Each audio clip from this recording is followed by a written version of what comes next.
kawan-kawan semua, tetamu saya selepas ini agak menarik sebab dia pernah mengendalikan rancangan ini. Dia merupakan mantan host untuk Huru Hara. Dia mantan. Ingat dah juga mantan awak walaupun awak ada yang baru. Wey, Mana ni?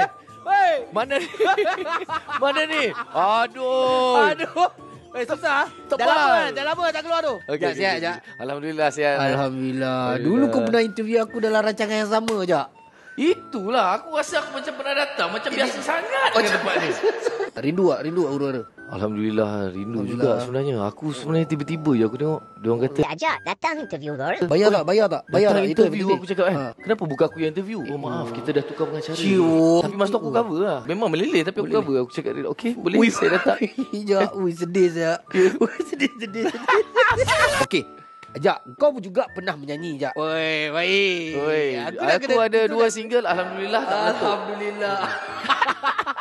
Aku pernah rekod 1 lagu raya. Lagu raya ni aku dah rekod lebih kurang 5 tahun, 6 tahun lepas. Baik. Tapi masih lagi belum dikeluarkan lagi. Dah siap. Aku tak tahu kenapa disimpan.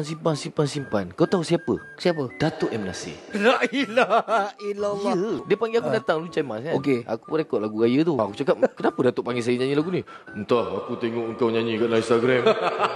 Tu dia call aku kan. Aku pun datang lah.